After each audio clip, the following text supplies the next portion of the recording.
반갑습니다. 장종료 시장점검입니다. 네, 코스피 지수 하락 마감했고 계속 이 급락 패턴 영역 안에 있습니다. 여기서 있을 때는 말씀드렸듯이 계속 반복해서 말씀드리지만 이 표준 분포표를 보면 표준 분포표를 보면 확률적으로 이 급등과 급락의 구간은 확률이 굉장히 낮습니다. 근데 이 영역에 있다는 얘기입니다. 요 범위를 벗어났다는 얘기는. 예, 그래서 여기에 있으면 이제 쉽게 하락하는데 지금 주말에 또 가상화폐가 멸망 분위기로 가고 있고 이제 경기 침체에 대한 우려가 본격적으로 등장하면서 유가도 한불 꺾이는 그런 모습입니다. 지금 이 물가 상승에 대해서 가장 잘 대응하고 있는 게 일본인데 지금 우리가 일본을 따라서 조치를 취하지 않으면 정말 일찍이 보지 못한 어마어마한 경제 위기가 오게 될 가능성이 높습니다. 무슨 얘기냐면 물가가 오르는 이유는 공급 때문에 오릅니다. 근데 공급을 조질 수 없으니까 금리를 인상을 하는데 그 금리를 인상을 하는 쪽도 금리를 인상할 만한 그런 어떤 여건이 돼야 금리를 인상을 할 수 있습니다. 근데 미국은 이제 그런 여건이 되는데 일본은 여건이 되느냐 안 됩니다. 그러니까 금리 인상 안 하고 그대로 양적 완화를 계속하고 있습니다. 심지어 내년 3월까지 양적 완화 무제한으로 하겠다라고 합니다. 자, 그 결과물이 이제 뭐 일본 증시는 떨어지지만 그 결과물이 그 증시는 이렇게 떨어지지만 우리보다 상황이 낮습니다. 예. 보면 덜 떨어졌습니다. 예. 덜 떨어졌고 환율이 망가지는데 환율이 망가져서 문제가 되는 게 뭐 외국인들이지 국내 투자자들이 아닙니다. 그래서 엔달러를 보면 지금 이제 134까지 올라갔습니다. 달러당.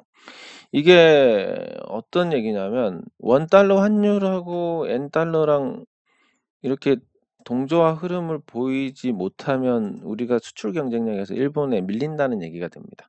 근데 지금 예상은 이제 150에서 180까지 얘기가 나오고 있습니다.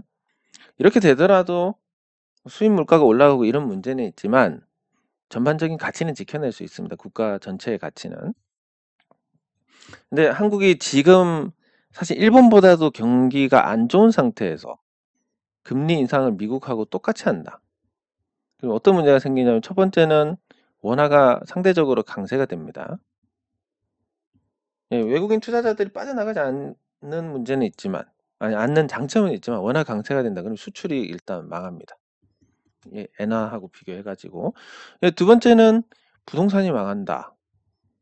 뭐 물론 부동산이 한 4%까지는 금리 인상을 하더라도 크게 문제는 없을 가능성이 높지만 왜냐하면 기본적으로 부동산 자체는 이 주택담보대출을 제외하면 대부분 고금리를 쓰기 때문에 금리 자체에서 사업 시행과 관련된 부분은 큰 영향을 받지를 않습니다. 오히려. 예, 근데 수요가 줄어드는 건 분명하기 때문에 그래서 부동산이 금리 인상으로 타격을 받는데 여기에 대한 대비책이 있느냐? 전혀 없습니다. 그리고 세 번째는 국가 부채 문제인데 국가 부채를 인위적으로 줄일 방법이 없습니다. 국가 부채 줄이려다가 잘못하면 경기 침체고 뭐 장기 성장 잠재력을 잃어버리고 뭐 완전 망하게 됩니다. 그런 상태에서 이제 부채를 해결할 수 있는 가장 확실한 방법이 물가 상승입니다. 그러니까 통화 가치가 떨어져야 되니까. 이 모든 문제를 보면 금리 인상을 해서는 안 됩니다. 미국이 한다고 따라하는 건 정말 바보 같은 짓이다. 그래서 외국인이 자금 인출을 해 나가면 외환 보유고를 주고 끝내면 됩니다. 해외 순자산 알아서 원화가 약세되면 제가 1,500원 정도 돼야 된다 말씀드렸는데 원달러 환율이 1,500원이 되면 해외 투자해서 손실 본 분들 환차익으로 많이 만회를 할 수 있습니다.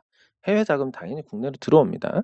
네, 그리고 이 1,500원이 영원할 건 아니기 때문에 그리고 해외 투자분 회수해서 들어오면 외국인 자금 이탈하는 거 충분히 상쇄하고도 남습니다. 예, 그럼에도 불구하고 금리를 왜 계속 올리느냐?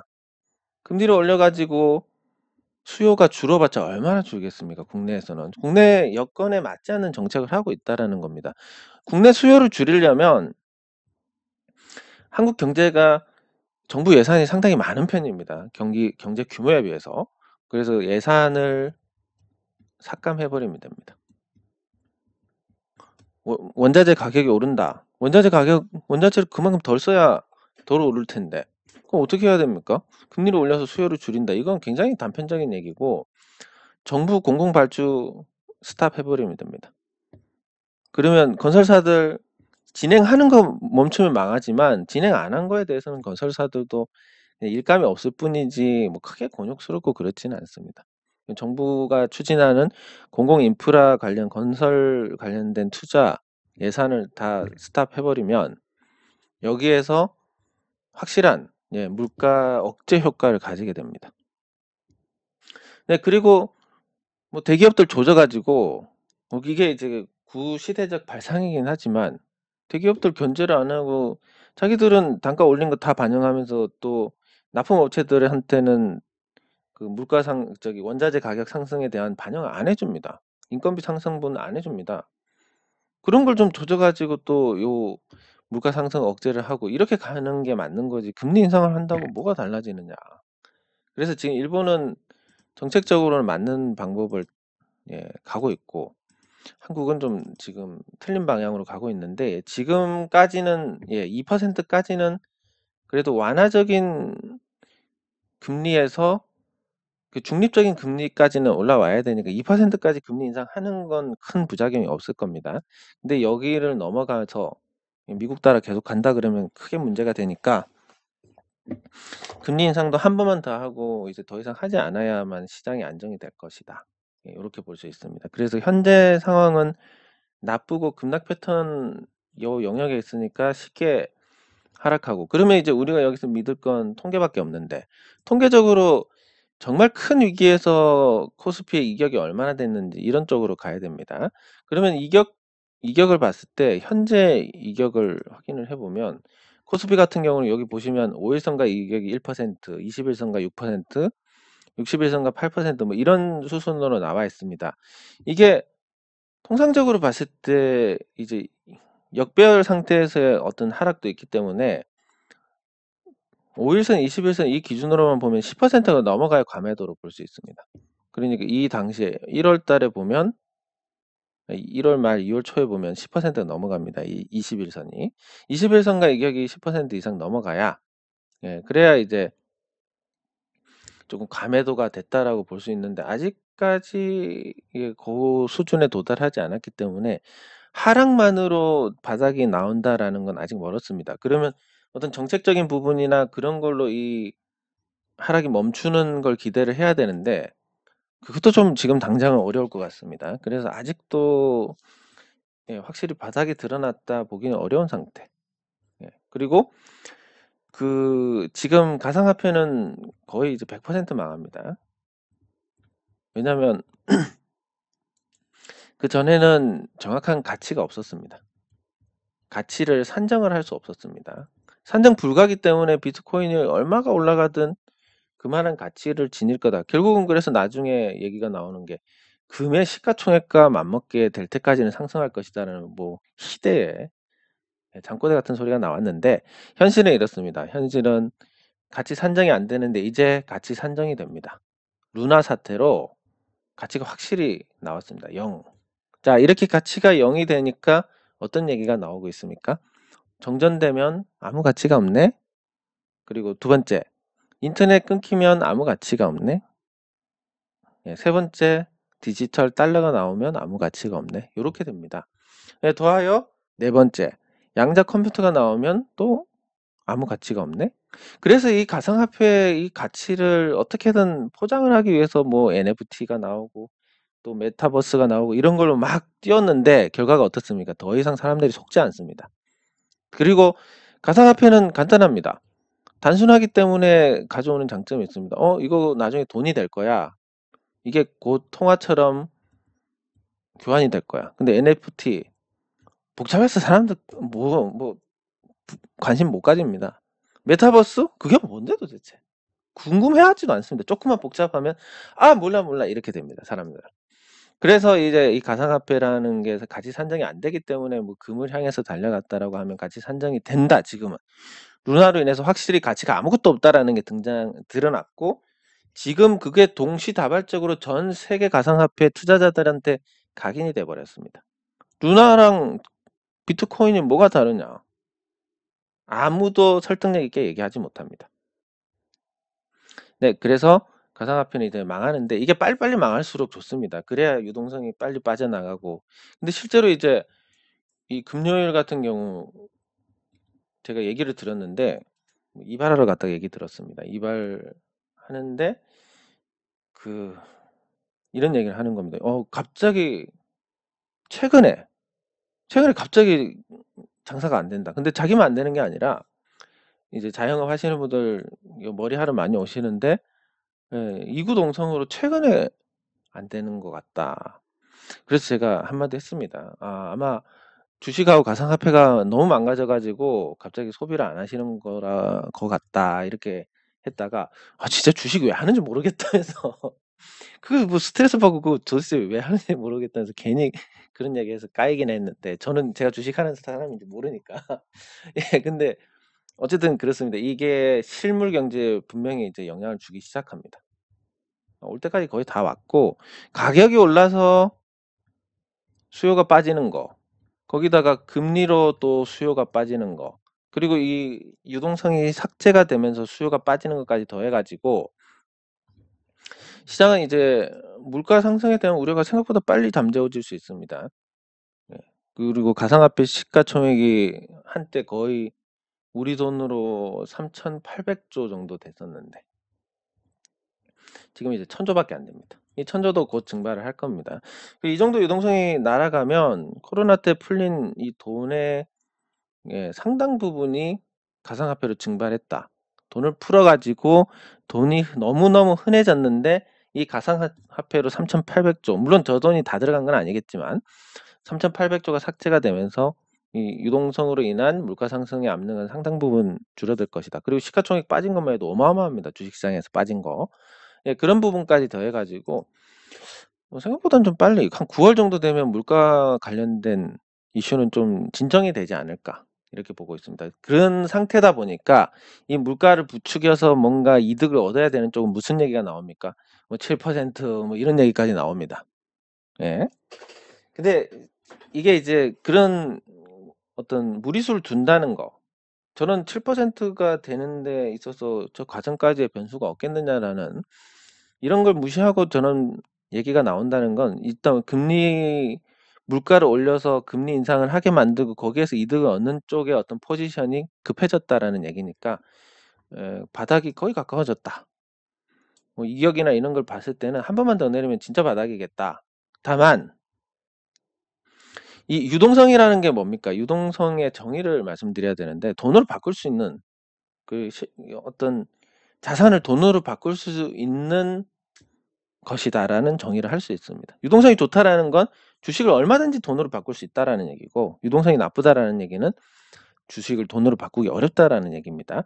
그래서 유동성이 앞으로 그래도 빠질 것이고 섣불리 물가 때문에 이제 유동성 공급을 못할 것이고 그러면 장기간 이제 한 2-3년간 재미없는 장세가 나올 겁니다. 이때는 유일하게 이 유동성을 보강해주는 실적주들만 살아남을 수 있습니다. 그래서 제가 말씀드린 종목들은 비록 다른 종목들과 같이 빠지고 그래서 재미가 없겠지만 그래도 다른 종목들보다 나을 거고 그게 1년 지나고 2년 지나면 괜찮아질 겁니다. 근데 가망 없는 종목들 갖고 계신 분들은 앞으로 2-3년 동안 계속 빠질 가능성이 높고 유동성이 빠질수록 결국은 거품이 다 꺼지기 때문에 실적으로 증명할 수 없는 주가는 다 제자리로 돌아갈 것이다. 이렇게 보시면 될 것 같습니다. 댓글 확인하도록 하겠습니다. 그리고 이제 시장이 좋든 나쁘든 이 주식을 통해 가지고 돈을 벌려고 하는 사람들은 꾸준합니다. 그러니까 수익이 아니라 회비를 받든 뭘 하든 물론 저는 그게 경제 활동이고 자본주의 사회에서 자기의 어떤 용역을 제공하고 거기에 대한 대가를 받는 거에 대해서는 나쁘게 생각하지 않습니다. 다만 계속 말씀드리지만 우리가 주식 계좌를 공개한다. 뭐하는 의미가 있습니까 이게? 나 돈 딴 사람이야. 돈 땄는데 뭐 야구르지? 뭐 이겁니까? 아니면 계좌를 공개하려면 난 이런 종목들로 수익이 났다. 이거를 공개해야지. 뭐 내가 봐요 돈 땄죠? 그러면 A 계좌에 수익 몰아주기 하는 건지 아닌지 어떻게 합니까? 계좌 2개 까든 3개 까든 상관없습니다. 다른 계좌로 다 까면. 예. 그래서 뭐 유튜브 수익 구독자 많으니까 수익 얻는 걸로 다른 계좌로 여기 이 종목 사서 이 계좌 수익률 높여주고 이렇게 해가지고 나 계속 수익 봐요. 이 하락장에도 수익 봐요. 야구르지? 예. 그래서 말씀드리지만 뭐 주식 계좌 안 깐 거보다는 깐 게 나을 겁니다. 근데 각자의 상황이 다르기 때문에 그게 큰 의미를 가지는 건 아니고, 그리고 의미를 가지려면 난 이런 종목들로 수익을 봤다고 매매 내역을 다 까야지 뭐 내가 수익 봤다 이게 무슨 의미가 있습니까? 뭐 사기를 쳐가지고 다른 데서 계좌로 한쪽 계좌로 수익 몰아주기를 하느냐 뭐가 다릅니까? 그래서 제가 계속 말씀드리지만 여러분들의 그 소중한 자산, 내가 10만 원을 벌기 위해서 남들 1000만 원 손해 보는 거 아랑곳하지 않는 게 사람들입니다. 네, 정말 그렇습니다. 그렇기 때문에 내가 내 돈 1000만 원을 지키기 위해서는 여기에 의지를 하면 안 됩니다. 계속 말씀드리지만 내 피 같은 자산을 가장 잘 운용할 수 있는 사람이 스스로입니다. 난 너무 몰라요. 나 진짜 공부하려고 해도 머리가 안 돌아가고 안 돼요. 주식 안 하셔야 됩니다. 그러면 안 하면 지켜낼 수는 있는데 하면 남들 10만 원 벌기 위해서 1000만 원이 날아갑니다. 예, 그래서 계속 말씀드리지만 누군가에게 배울 것도 분명히 있을 거고, 뭐 잘하는 사람한테는 잘하는 걸 배울 수도 있을 거고, 못하는 사람한테는 못하는 거 반대로 하면 되니까 또 배울 점이 있을 겁니다. 예, 그리고 근데 구조적으로 말씀드리지만 여러분들 이 단타로는 여러분들이 수익을 낼 수 있는 그런 영역이 아닙니다. 이거는 카지노 승률이 98%입니다. 카지노 가면 0 됩니다. 주식은 99.7이니까 카지노보다는 낫지만 계속 매매하다 보면 결국 0 됩니다. 늦다는 거지. 똑같습니다. 예. 그래서 이 단타로서 뭘 한다. 사람들이 이거 되게 선호합니다. 보면 이게 진짜 내 길이다 생각합니다. 왜? 넣으면 주식 결과 바로 나오니까 누가 그걸 싫어하겠습니까? 넣으면 바로 결과 나오고 넣으면 수익 난다는데 돈 10만 원 버는 거 하루 종일 대리운전 떠가지고 버는 건데 여기서 클릭 몇 번 하면 돈 번다는데 누가 싫어하겠습니까? 하지만 그런 경우보다 아닌 경우가 많다. 그래서 뭐 단타로 돈 땄다라는 사람, 돈 수익 났다는 사람 아무리 쫓아해봐도 수익 안 납니다. 그게 방법이 잘못됐으니까. 그걸 아시고 내 소중한 자산은 앞으로 이 약세장에 어떻게 지켜내야 될 것이냐. 하나밖에 없습니다. 실적주로 가는 거. 실적주로 간다고 해도 여러분들이 크게 재미는 못 볼 겁니다. 시장이 약한데 뭐 주가가 올라가봤자 얼마나 올라가겠습니까? 다만 돈 가치는 계속 떨어지는데 아무 주식이나 샀다가는 그 돈 가치 떨어지는 것보다 더 떨어지고 부동산을 샀다가는 지금 일단 금리가 높아지는 과정에서는 또 재미가 한동안 없을 겁니다. 부동산도. 예. 물론 내가 살 집을 사는 거야 상관이 없지만 그렇다고 채권을 투자를 하더니 이자 여전히 쥐꼬리입니다. 뭐 1% 주나 2% 주나 여전히 쥐꼬리인 거고. 정기예금 넣자 3% 이게 많습니까? 아닙니다. 방법이 없습니다. 그렇기 때문에 그나마 이 통화 가치가 하락하는 거에서 이 실물 가치를 지켜내려면 실적을 잘 내는 종목들. 결국 부동산도 이제는 당분간은 또 어떻게 바뀔지 모르지만 시세 차익을 기대하기 어렵기 때문에 당분간은 또 수익형 부동산으로 가야 된다. 예, 이렇게 정리를 할 수 있습니다. 예, 그런 어떤 기대치를 낮추고 이제 시장에 임하시면 또 더 재미가 없을 겁니다. 그리고 뭐 저는 원래부터 제 거는 재미없는데 그게 더 재미없어 이제 또 재미없어지고 더 관심이 없어지고 이렇게 되는데 차라리 여러분들께서 보시는 게 줄어들더라도 피해를 안 보시는 게 낫지. 예. 그 시장 나쁘고 투자할 거 없는 데서 또 단타로 해야 된다 이렇게 조장해 가지고 그러면 누구나 다 당장 결과가 나오고 이런 거에 대해서 또 해 가지고 또 매매 몇 번 하다가 순식간에 삭제되는 거 보고 어떤 마음이 들겠습니까? '이게 안 되는 방법이네.'라고 하는 사람들은 그나마 나은데 그 사람들도 안 잃어도 될 제법 큰 금액을 잃게 되는 거고.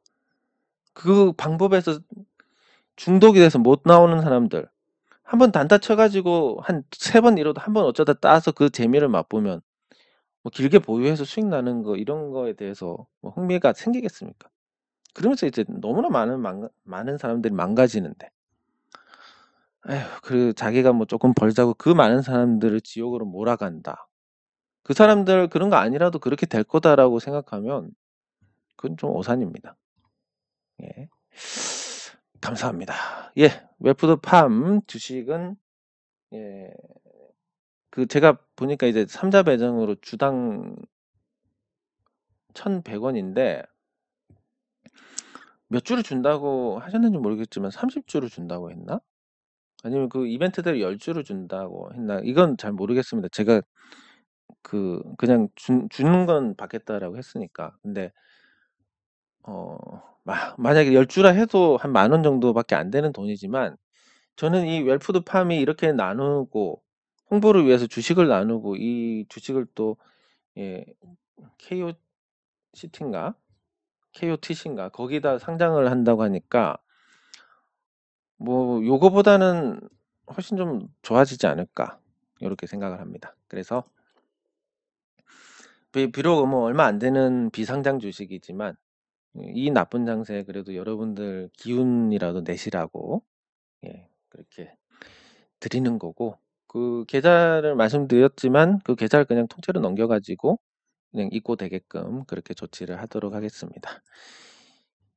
예 감사합니다. 중간 배당 같지는 않습니다. 그러니까 중간 배당을 주는 회사는 그만큼 이익 안정성이 높다. 올해 뭐 어떻게 될지 모르겠지만 열심히 해 보고 돈 벌면 나중에 배당을 줄게요. 이게 1 년에 한 번 주는 것이고 우리는 이익이 너무 꾸준하니까 중간중간 배당 드릴게요. 중간 배당입니다. 그래서 중간 배당이 무조건 좋은 평가를 받습니다. 물론 그 차이가 크지 않다 하더라도 이 사업의 안정성이나 이런 부분에서는 격차가 큽니다. 그래서 삼성전자는 포스코에 대해서 좋은 평가를 할 수 있고 예 감사합니다. 감사합니다. 예 감사합니다. 예 감사합니다. 네 감사합니다. 예 그리고 제가 뭐 또 웰푸드팜 이외에도 여러분들께 조금이라도 도움이 될 수 있는 게 있다면 예 말씀드리겠습니다. 그리고 이 러시아 우크라이나 요 말씀 나왔는데 제가 이거에 대해서 계속 틀렸기 때문에 그냥 또 헛소리 안에 생각하시면 됩니다. 근데 제가 봤을 때는 이거 거의 끝날 것 같습니다. 전쟁이 곧 종식이 될 것 같다.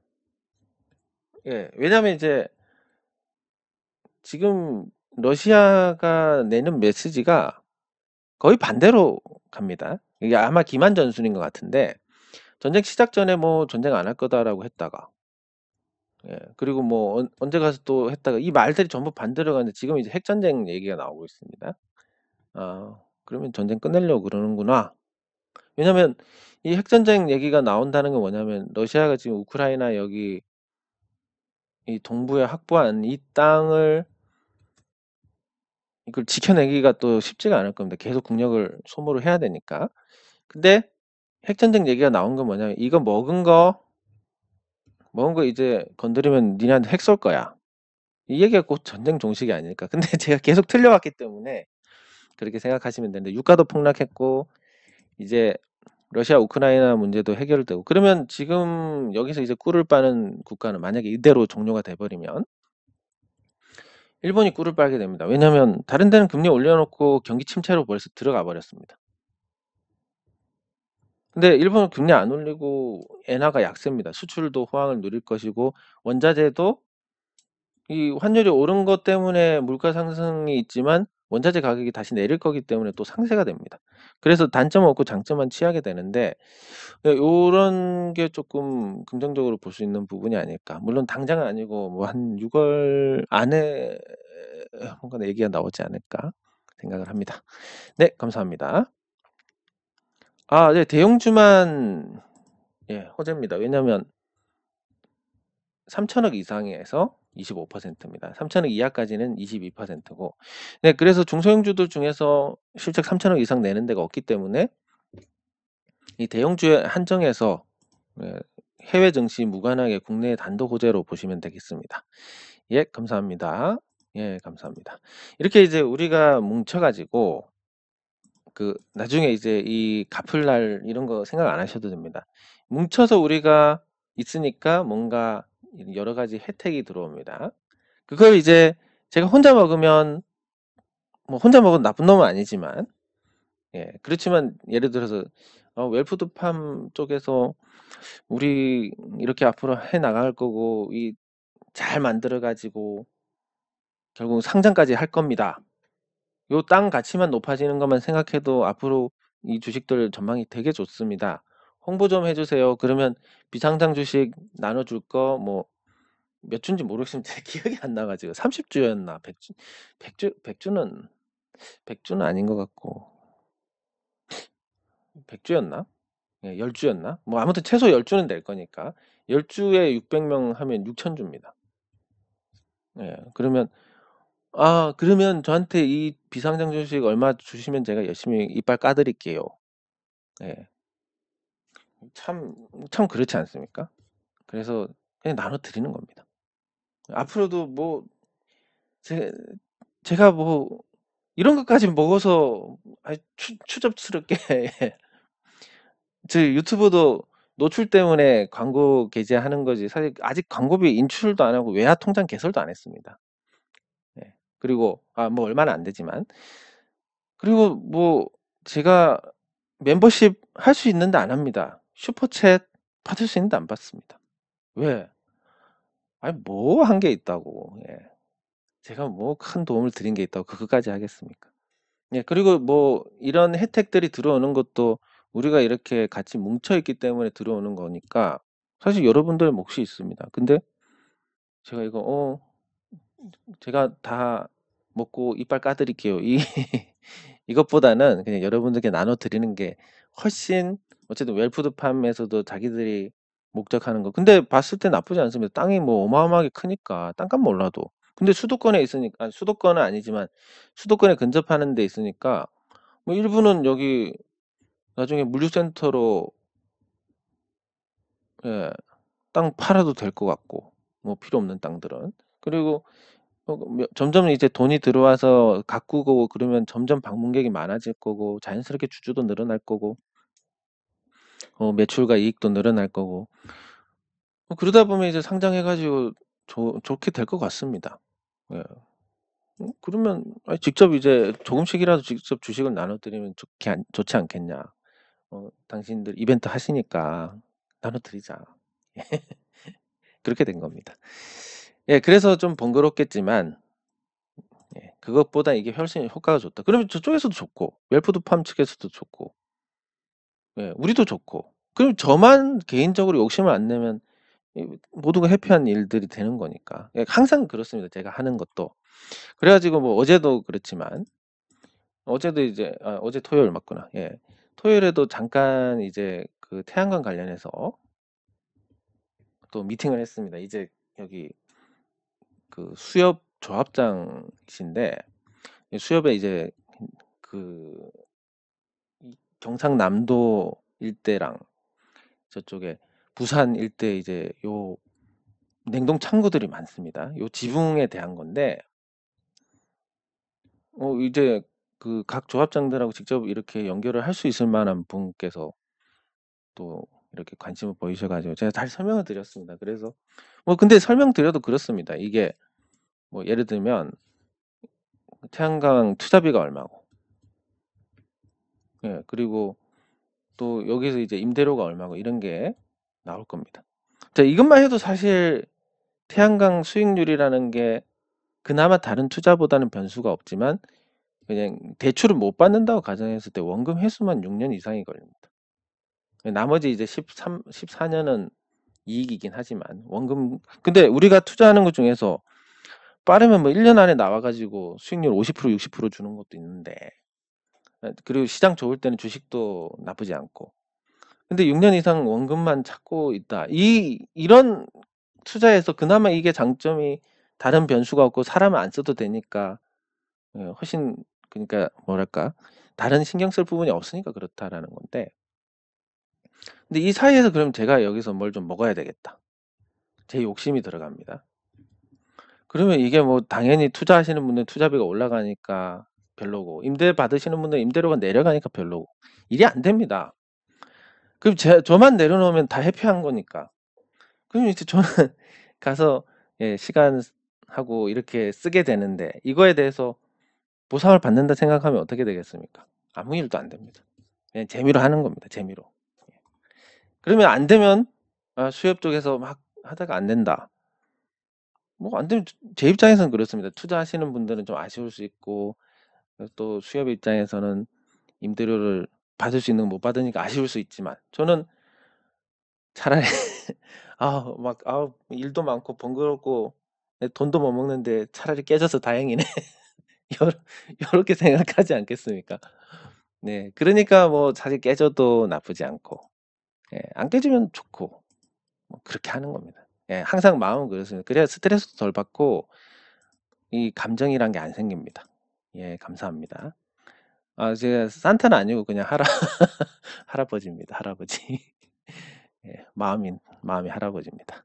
예, 감사합니다. 물론 이제 제가 말씀드리지만 이 세상에 이 능력이 있는 분들이 굉장히 많습니다. 그래서 능력이 한 100 정도 되는 분들은 한 1 정도 나눠 주려고 합니다. 그래서 사실 제가 능력은 한 2 정도밖에 안 됩니다, 저는. 그래도 이 갖고 있는 걸 다 나눠 드리려고 하니까 제가 다른 분들보다 낫다는 거지, 사실 능력 자체로는 많이 부족하고, 그래서 일 진행하는 것도 하다가 깨지고 안 되고 이런 것도 되게 많습니다. 그래서 또 그런 소식들을 들으시게 되면 '어 뭐가 되나?' 하다가 '아이 또 안 되네. 그럼 그렇지 뭐.' 이렇게 되는 거니까. 예, 그래서 뭐 크게 기대할 부분은 없습니다, 이런 거에 대해서. 다만 예, '일을 이렇게 한다.' 이렇게 하는데 그럼 돈을 어떻게 버느냐? 뭐 말씀드렸듯이 그렇습니다. 주식 열심히 그냥 하다 보니까 주식에서 시장 좋을 때 운이 따라 가지고 돈이 좀 벌었습니다. 그래서 다시 이거 시장 나쁠 때 깨져야 되는데 이제 부동산 투자하고 이런 거에 대해서 다른 분들 돈 먼저 해 드려야 되니까. 어쨌든 제가 저를 통해서 하셨으니까. 그러면 돈 들어와도 주식 투자를 하는 게 아니라 '아유 할 수 없다.' 뭐 그분들은 내가 해 드릴 돈을 안 해 주고 내 돈 갖고 주식 투자하는 거 보시면 얼마나 또 속이 상하시겠냐. 예. 그리고 인지상정인데 누구나 이 돈을 빨리 받고 싶은 것도 인지상정인데. 예. 그래서 할 수 없이 그냥 예, 해 드리고 돈 중간에 회수될 때마다 해 드립니다. 해 드리다 보니까 주식 투자를 계속 제가 8 월부터 6 월까지 한 10 개월 못 했습니다. 저는 이렇게까지 주식 투자 오랫동안 안 해본 적이 없습니다, 정말.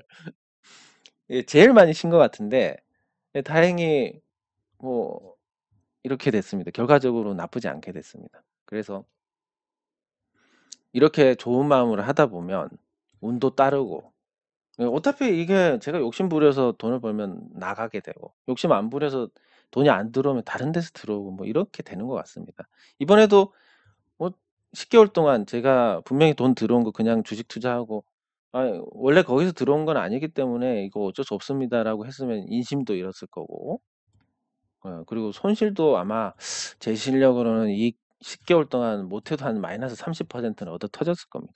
그럼 지금 금액만 해도 그게 30억 정도 되는데 한 10억 날렸을 거예요. 예. 그러니까 예. 그냥 이렇게 하는 게 맞는 거고, 뭐 여러분들께서 제가 능력이 한 100 정도 되는 사람이면 정말 행운이 있을 텐데, 능력이 뭐 2 밖에 안 되니까 여러분들께서 혜택을 입는 부분은 굉장히 적겠지만, 그래도 뭐 없는 것보다 나을 겁니다. 예. 이 잡설이 되게 길었다는 건 뭘 의미를 하겠습니까? 예, 주식시장 볼 게 없다라는 얘기인데, 그러면 이제 요 구조 종목을 볼 건 없고 삼성전자를 통해서 이제 이 구조에 대해서 한번 짚어보는 시간을 가져야 될 것 같습니다. 이 구조란 게 뭐냐면 자, 삼성전자 같은 경우는 지금 외국인 지분율이 49.97% 까지 떨어졌습니다. 예, 주식 소각하고 나서 거의 60% 정도 됐었는데 49.97 까지 떨어졌고, 이게 이제 과거에 제가 기억하기로는 한 48% 까지도 삼성전자 전망이 안 좋을 때 내려갔습니다. 외국인 지분율이. 자, 그러면 이제 이 구조에서 과거처럼 상승을 기대할 수 있느냐 없느냐, 이미 이거는 다 아실 겁니다. 그 신고가에서 움직이는 것과 매물이 없는 상태에서 신고가에서 움직이는 거. 삼성전자가 그 이전에 보시면 신고가, 계속 신고가였습니다. 올라갈 때. 그렇기 때문에 이 크고 무거운 종목이 잘 움직였던 거고, 지금 신고가가 아니기 때문에 앞으로 삼성전자 주가의 어떤 상승을 기대하기는 굉장히 어려울 것이다. 이게 유동성 축소하고 맞아떨어지는 전망입니다. 무슨 얘기냐면, 유동성이 떨어지니까 황금성이 줄어듭니다. 그러면 주가가 여기서 만약에 반등을 한다. 그럼 돈 필요한 사람이 어떻게 하겠습니까? 오늘 일단 팔아야지. 근데 수요가 예전처럼 많지 않습니다. 유동성이 부족하니까. 시중 유동성이. 그러면 올라가다가 얻어 터집니다. 내려오고. 또 올라가다가 얻어 터집니다. 내려오고. 못 올라갑니다. 그러다 악재 한번 오면 쭉 빠지고. 이 과정을 앞으로 2, 3년 가까이 경험을 하게 될 것 같다. 예. 물론 주가의 바닥은 뭐 5만 원대 중반, 5만 원대 초반이 될 수도 있는데, 이것도 약간 착각할 수 있는 게, 이렇게 전망하는 것도 굉장히 좀 긍정적으로 보는 것일 수도 있는 게, 삼성전자 지금 주가 환산하면 한 360만 원 정도 될 겁니다. 60분의 1로 했으니까. 그래서 60을 곱하면 한 360만 원 정도 되고, 이 최고가에는 거의 600만 원 정도 됩니다. 거의 과거에 이제 제가 삼성전자가 100만 원 간다, 삼성전자 500만 원 간다, 이런 예언들을 했었는데, 그 예언들이 다 실현이 됐고, 그만큼 이제 저는 다른 종목은 잘 모르지만 삼성전자에 대해서는 나름 그래도 잘 안다고 생각하는데, 요 360만 원도 옛날 가격으로 보면 비쌉니다. 어떻게 보면 한 200만 원 정도 가야 삼성그룹에서 상속세 재원을 마련할 수 있는데, 200만 원 되겠느냐, 안 되니까 뭐 나스닥 상장하는 거 아니냐, 이런 얘기가 있었습니다. 불과 한 5, 6년 전에.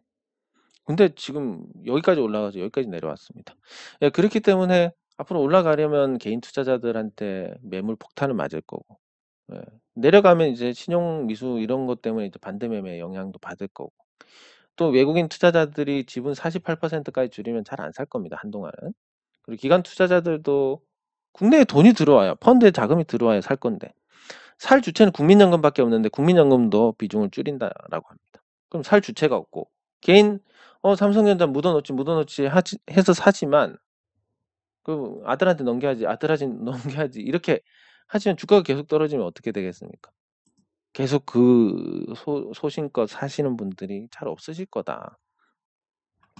그래서 앞으로 삼성전자가 과거에 이렇게 올랐던 게 다시 있을 것이다, 기대하시면 안 됩니다. 앞으로는 굉장히 나쁜 상황일 거고, 말씀드렸듯이 하나 딱 기대를 했던 게 TSMC보다 더 빨리 3나노 상용화에 성공하는 거 아니냐, 이거였는데 이것도 실패고, 그리고 삼성전자가 그 벤치마크 조작하는 거, TV도 조작했고 스마트폰도 조작했고, 과거에 대한 신뢰가 아닙니다. 과거처럼.